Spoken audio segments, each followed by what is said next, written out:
अस्सलामुअलैकुम जी, कैसे हैं आप? उम्मीद है आप सब ठीक होंगे। अल्हम्दुलिल्लाह हम सब भी ठीक हैं। तो जी माशाल्लाह से सबका रमज़ान बहुत अच्छा गुज़र रहा होगा।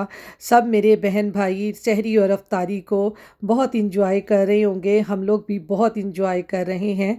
तो माशाल्लाह से आज अब्दुल ने भी दूसरा रोज़ा रखा था और आपको पता है स्प्रिंग ब्रेक बच्चों की चल रही है, तो बच्चे सुबह-सुबह उठ जाते हैं और शौक-शौक से रोज़ा रखते हैं, तो बहुत ही अच्छा लगता है। तो अब है जी यहाँ पे 12 बजे का टाइम है और मेरे हस्बैंड की आज डॉक्टर की अपॉइंटमेंट थी, तो हम उनके साथ डॉक्टर की अपॉइंटमेंट पे आए थे। तो यहाँ पर मैंने आपको बताया था ना पार्किंग का बड़ा ही मसला होता है कि यहाँ पे पार्किंग नहीं मिलती और अपॉइंटमेंट में बहुत ज़्यादा देर हो जाती है। तो साथ कोई हो ना तो फिर पार्किंग का इतना ज़्यादा मसला नहीं होता। तो हस्बैंड मेरे चले गए हैं जी हॉस्पिटल के अंदर डॉक्टर को चेक करवाने। और यहाँ पर ये देखें कितनी ज़्यादा गाड़ियाँ जो हैं पार्किंग पे लगी हुई हैं, कोई भी जगह नहीं है गाड़ी पार्क करने के लिए, बहुत मुश्किल से पार्किंग मिलती है। वेदर देखें कितना ज़बरदस्त है, आज बहुत ही ब्राइट दिन निकला हुआ है, बहुत ज़बरदस्त धूप है। तो यहाँ पर जी मेरे हस्बैंड का चेकअप हो गया था और अब हम वापस आ गए थे घर। और घर आते ही साथ ही नमाज़ वगैरह पढ़ी मैंने असर की और फिर मैंने अफ्तारी की तैयारी शुरू कर दी है।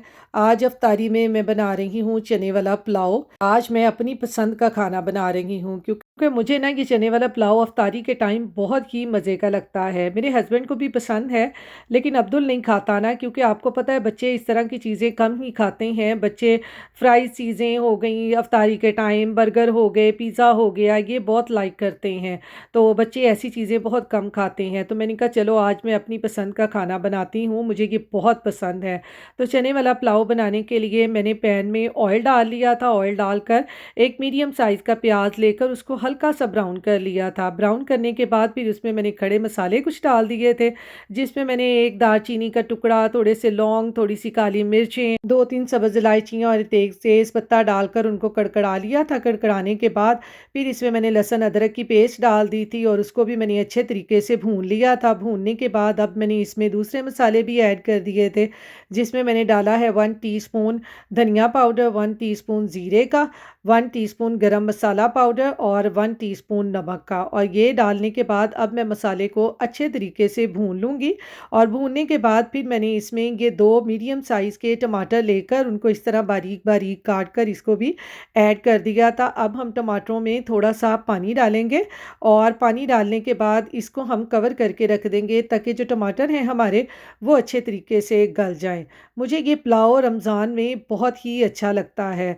और यहाँ पर जी मैं भूल गई थी मिर्चें डालना, तो मैंने इसमें हाफ़ टी स्पून सुरख मिर्चों का भी डाल दिया था। तो अब मैं इसको कवर करके पका लूँगी। तो आप में से किस-किस को रमज़ान में क्या-क्या चीज़ पसंद है स्पेशली अफ्तारी के टाइम, तो वो मुझे कमेंट्स बॉक्स में ज़रूर बताइएगा कि किस-किस को मेरी तरह ये चनों वाला पुलाव या कोई दूसरा पुलाव जैसे चिकन पुलाव होता है, बिरयानी होती है, किस-किस को पसंद है मुझे ज़रूर बताइएगा। तो यहाँ पर जी टमाटर भी गल गए थे और मसाले को मैंने अच्छे तरीके से भून लिया था। अब मैंने इसमें तकरीबन आधा कप जो है ना वो मैंने चने डाल दिए थे और साथ ही मैंने इसमें फ्लेवर के लिए कसूरी मेथी भी ऐड कर दी थी। और फिर चनों को मसाले के साथ अच्छे तरीके से मैंने भून लिया था। तो जी चनों की अच्छी तरह से भुनाई करने के बाद अब मैंने इसमें 1 कप पानी का डाल दिया था, क्योंकि मैंने चावलों का भी 1 ही कप लिया था, इसलिए मैंने 1 कप पानी का डाल दिया था। तो मैं कम ही चावल बना रही थी, आपको पता है रमज़ान में बहुत कम खाया जाता है, तो इसलिए ज़्यादा पका लिया जाए ना तो फिर वो पड़ा रहता है और खाया नहीं जाता। तो यहाँ पर जी इसमें मैंने 6-7 आलू बुखारे भी डाल दिए थे और अब मैं इसको पकने के लिए रख दूँगी। तो यहाँ पर देखें जी पानी ने पकना शुरू कर दिया है। अब मैं इसमें चावल ऐड कर दूँगी। तो यहाँ पर थोड़ा-सा पानी चावलों में से मैंने ड्रेन कर दिया था, बाकी मैंने इसी में ऐड कर दिया था क्योंकि आज ना मुझे पानी थोड़ा-सा कम लग रहा था। तो मैंने कहा ये ना हो कि चावल बाद में कच्चे रह जाएँ, इसलिए पानी इसमें ना मैंने थोड़ा-सा मज़ीद और ऐड कर दिया था। तो यहाँ पर जी पानी ऐड करने के बाद अब हम इसको पकने के लिए रख देंगे। तो चावल तो तकरीबन हमारे तैयार होने वाले थे और इधर अफ्तारी का टाइम भी भाग रहा होता है। जैसे हम किचन में जल्दी-जल्दी इधर-उधर भाग रहे होते हैं ना, वैसे ही जल्दी-जल्दी अफ्तारी का टाइम भी भाग रहा होता है। पता ही नहीं चलता, जितनी जल्दी मर्ज़ी काम शुरू कर लें, फिर भी टाइम का पता नहीं चलता।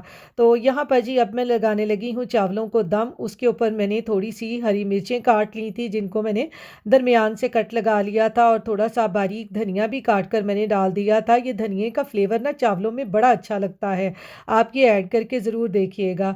और यहाँ पर है जी अब 5 बजे का टाइम और आज ऐसा है जैसे आंधी-आंधी वाला मौसम है। तो यहाँ पर अब्दुल बैठा अपनी गेम खेल रहा है, क्योंकि आजकल आपको पता है स्प्रिंग ब्रेक बच्चों को हो गई हैं और रूटीनें चेंज हुई हुई हैं, बच्चे भी बेचारे बोर हो जाते हैं।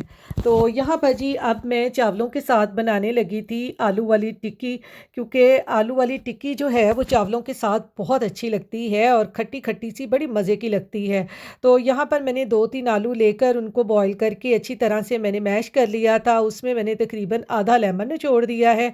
फिर इसमें मैंने थोड़े से चॉप किए हुए प्याज़ डाल दिए थे, थोड़ा-सा धनिया और थोड़ी-सी सब्ज़ मिर्चें काट के डाल दी थी।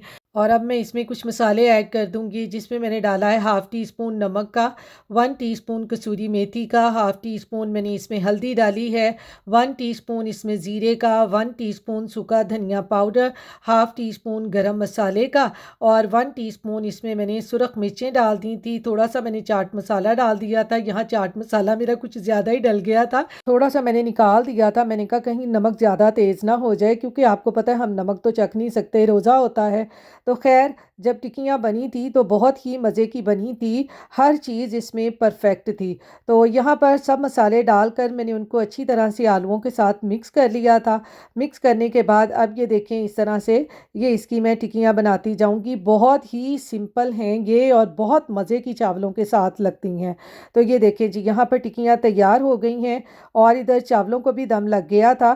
तो मैंने कहा चावलों को थोड़ा-सा ना ऊपर-नीचे हिला दें ताकि इसको प्रॉपरली दम लग जाए और इस तरह इनको मिक्स करने के बाद कवर करके फिर मैं इसको रख दूँगी और फिर अफ्तारी के टाइम ही इनको मैं डिश आउट करूँगी। तो अब जी अफ्तारी का टाइम बहुत कम रह गया था और किचन में मेरी भागम-दौड़ शुरू हो गई थी। मैंने जल्दी-जल्दी से टिक्कियों को फ्राई करना शुरू कर दिया। फ्राई करने के लिए मैंने एक एग बीट किया, बीट करके उसको लगाया टिक्की के ऊपर और फिर मैंने ब्रेड क्रम्स लगाए और फिर टिक्कियों को फ्राई कर लिया। मैं हमेशा अंडा और ब्रेड क्रम्स लगा के ही आलू की टिक्की को फ्राई करती हूँ। आप लोग क्या लगाते हैं? क्योंकि कुछ लोग होता है ना वो बेसन लगाकर इसको फ्राई करते हैं। तो आप मुझे कमेंट्स बॉक्स में ज़रूर बताइएगा कि आप ये आलू की टिक्की को क्या लगाकर फ्राई करते हैं ना।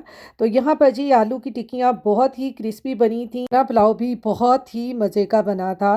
तो यहाँ पर जी अल्लाह का शुक्र है सब कुछ टाइम पे तैयार हो गया था, क्योंकि मेरी कोशिश होती है कि अफ्तारी से थोड़ी देर पहले हर चीज़ मुकम्मल हो जाए ताकि हमें दुआ का टाइम मिले, क्योंकि कबूलियत का वक्त होता है। अल्लाह मियाँ सबकी दुआएं कबूल करे, आमीन। इसके साथ ही अल्लाह हाफिज़।